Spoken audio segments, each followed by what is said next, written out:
देखिए, हम सब ने देखा है किस प्रकार से भाजपा की सरकार लगातार जनता के आशाओं पे पानी फेर रही है। सबको उम्मीद थी कि विचार इंजन की सरकार है। मेयर से लेके पीएम तक बीजेपी के हो गए हैं।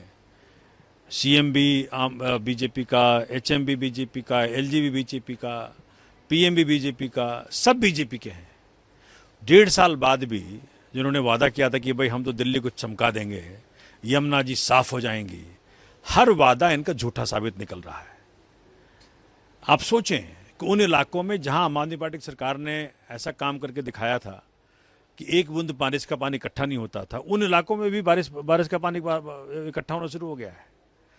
ऑटो गिर रहे हैं, लोग हताहत हो रहे हैं, बच्चे परेशान हो रहे हैं, स्कूल नहीं जा पा रहे हैं। मतलब जिंदगी नरक बन गई दिल्ली में। 1.5 साल में भाजपा ने एक ही काम किया है, दिल्ली में भ्रष्टाचार करके हजारों करोड़ों की लूट करी है। चाहे चावल का घोटाला हो, गरीबों के राशन का घोटाला हो, दवाई घोटाला हो 650 करोड़ का, या साइकिल का घोटाला हो जिसमें कि फ्रंट दिख रहा है कि 4200 रुपये का साइकिल ये है मार्केट में, उससे बेहतर साइकिल, और ये साइकिल ये लेके आए हैं जनता के पैसे से, 7,000 का लेके आए हैं। तो घोटाले करानी हो, भाजपा तैयार है। काम इनसे नहीं होगा, इनकी नीयत काम की नहीं है, इनकी नीयत लूट की है। लूट रहे हैं तो दिल्ली वासी तड़प रहे हैं, नरक में जीने को मजबूर हैं। तो दिल्ली वासी, मतलब आप सोचें कि इन प्राकरण जिस प्रकार से इन्होंने चुनाव जीतने का प्रयत्न किया, हर तरफ निराशा ही निराशा है। रेखा गुप्ता, इतना कहना चाहता हूं कि ऐसा मत करिए। दिल्ली वासी के दिलों में केजरीवाल के लिए प्यार, इसका मतलब ये नहीं है कि आप उनको इस तरह से प्रताड़ित करेंगे।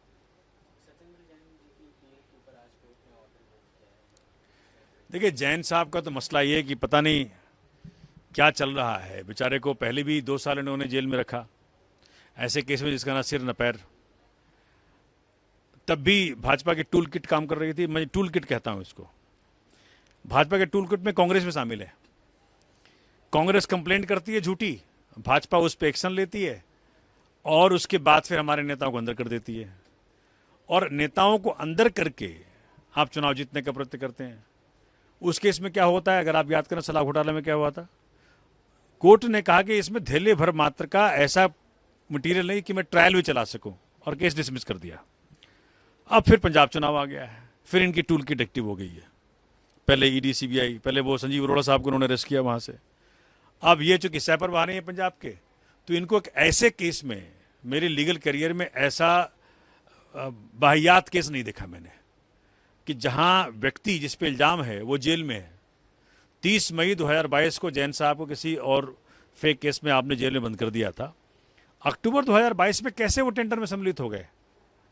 और जिस प्रकार से ये केस कर रहे हैं, जिस दिन सत्ता बदली, ऐसे केसेस में अगर ये फंसने लगे तो 1 लाख करोड़ साल जेल में रहेंगे ये। तो मैं आपको इतना कहना चाहता हूं कि उतना ही मिसयूज करो अथॉरिटीज का कि परमात्मा भी थोड़ा दया करने को सोचे।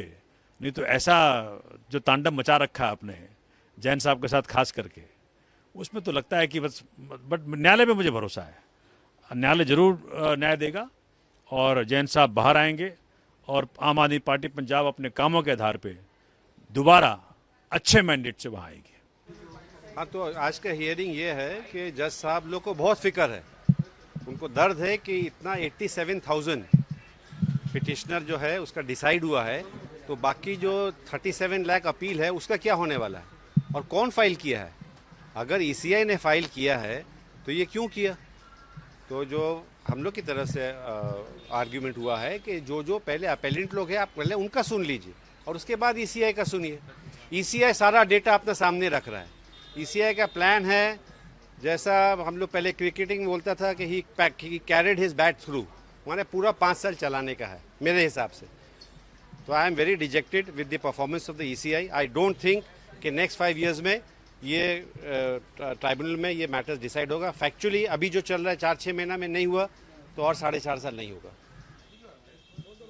Supreme Court has today directed the Election Commission of India to give all information related to the hearing of the appellate tribunals, where we showed to the court that RTI response has shown that 38 lakh appeals are pending. Earlier, while we thought that the majority of the appeals would actually be, because those were the reports that were coming by the voters wanting to be included, shocking fact has come out that these are only 7 lakh people who have been able to file appeals. Majority, bulk of the appeals are by objectors / ECI who are trying to exclude people from voting. This is very shocking in light of the fact that when in March the Supreme Court directed the constitution of the appellate tribunal, the idea, the intention and the spirit of the order was categorically clear in the order, which was to as a mechanism to restore names in the electoral roll, and the opposite is happening here. So the Supreme Court has asked the Election Commission of India to give all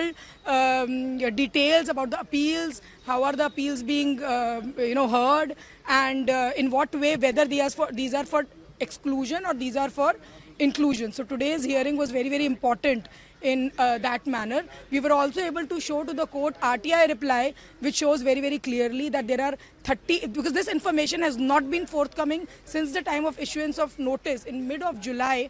They have not given the data. They're trying to sit over the data. But now we know at least that 38 lakh appeals, and the court was visibly moved by it, with that 91% of the people, 38 lakh appeals are pending. 82,000 roughly appeals have been heard so far in 4 months, out of which 75,000 appeals have been restored. 75,000 appeals are in favor of the voters and people are being restored, which means, very, very important, which means that in the state elections, these people have lost their right to vote, the most sacred right in a democracy. These people have lost. So now we are very keen that in the upcoming municipality elections in December and elections in February for other areas, municipality elections, and in the next Lok Sabha elections, these people should not be left out, and their names should be restored back.